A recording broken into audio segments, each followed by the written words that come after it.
ভাইয়া এটা হলো আমার বাগেরহাট একটা এলাকার একটা ঘটনা। আমার ফুফু বিয়া দিছি বাগেরহাটে। Okay. তো ওইখানে তার বিবাহ হয়েছে। তো যেখানে বিবাহ হয়েছে তারা ছিল একটু ফকির টাইপের। তো তার বাবা নাকি অনেকগুলো জিন পালতো।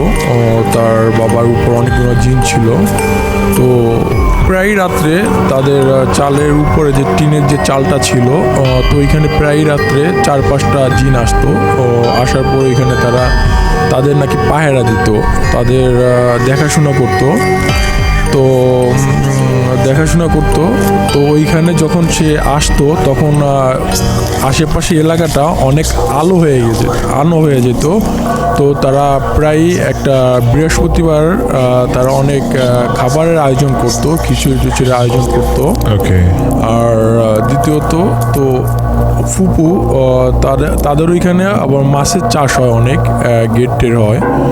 তো তারা একটা গেট তৈরি করছে, তো ওইখানে মাছ চাষ করতো। তো ওইখানে মাছ প্রায় চুরি হয়ে যেত। আচ্ছা। তো সে একদিন চিন্তা করলো মাছটা চুরি হয়ে যাবে, তো ওইখানে আমরা পাহারার ব্যবস্থা করতাম। তো করার পরে ওইখানে সে একটা টঙের মতো করছে যে সেইখানে রাত্রে থাকবে, বৃষ্টি বাদল হলে ওইখানে থাকবে, ওইখানে দেখে এসে মাছ পাহারা দিবে কে চুরি করে। আচ্ছা। তো ওইখানে প্রথম একদিন গিয়েছে, যাওয়ার পরে সে রাত 12টা-1টার দিকে যাইতো, কারণ 10টার আগে 12টা পর্যন্ত আশেপাশের লোকজন থাকতো, তো চুরি করতে পারতো না। রাত 12টার পরে চুরি করতে আসতো। তো হঠাৎ করে একদিন দেখে তার আশেপাশ থেকে যেন কি হাঁটতেছে, তার কানে শব্দ আসতেছে যে আশেপাশে কি যেন হাঁটতেছে। তো এরকম 1 দিন 2 দিন 3 দিন গেল। যাওয়ার পরে সে একদিন হঠাৎ করে রাত আসতে লেট হয়ে গেছে, তার বাসায় মেহমান গেছে। তো যাওয়ার পরে সে রাত 1:30-2টা বাজে, তখন সে গেছে।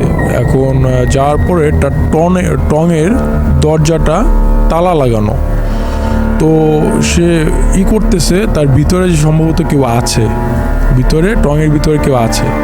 তো সে চাবিটা খুলে ভিতরে ঢুকছে। ঢোকার পরে সে একটা শীতের টাইপের ছিল, তখন সে একটা কম্বলের মতো একটা জিনিস ব্যবহার করতো। তো কম্বলটা ভাঁজ করে উপরে একটা জায়গা ছিল, ওইখানে রেখে দিত। ঠিক সে দেখতে পাচ্ছে সে একটু খাটের মতো যেটা করছে, তো ওইটার কম্বলটা মানে মুড়ি দিয়ে কে যেন শুয়ে আছে। তো ওইখানে যে কম্বলটা সে ধরে টান দিছে, তো টান দিয়ে সে ছুটাইতে পারতেছে না।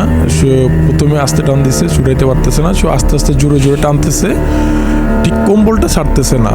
আর দ্বিতীয়ত জিজ্ঞেস করতেছে কে, সে কথাও বলতেছে না। তো 1 পর্যায়ে 2 পর্যায়ে সে অনেক সাহসী ছিল। তো আগে বলে রাখি, তার পায়ের এইখানে কেটে তার তাবিজ বড়া ছিল। সে ভূত ভয় পাইতো না, তার বাবা তো অনেক একজন ফকির ছিল। তো ওইখানে যে সে কম্বলটা টেনে দুইজনে টানাটানি করে কম্বলটা নিয়ে শুইছে। শোয়ার পরে ওইখানে দেখে তার হাতে বাঁধছে অনেক বিশাল বড় চুল। তার চুলগুলা হচ্ছে পাও থেকে মাথা পর্যন্ত চুলগুলা। তো সে চিন্তা করছে পাশে এত রাত্রে কে আসবে, আর এখানে মহিলা আসবে। সেও বুঝতে পারছে এরকম কিছু। সে চুলগুলো হাতে পেঁচায় ওইটা ধরে বসছে, টানতেছে, ও ছাড়তেছে না, আর সেও টানাটানি করতেছে। সে অনেক শক্তিশালী ছিল। তো 1 পর্যায়ে 2 পর্যায়ে দুজনে চাপাচাপি করতে করতে অনেক টাইমে এর ভিতরে আজান দিয়ে দিছে। আজানের টাইম হয়ে গেছে, আজান দিয়ে দিছে। তো সে চুলটা এরকম পেঁচায় ছিল, বাট ওটা সে তারপর দিন সকালবেলা দেখে ওইখানে একটা কাক টাইপের পড়ে আছে।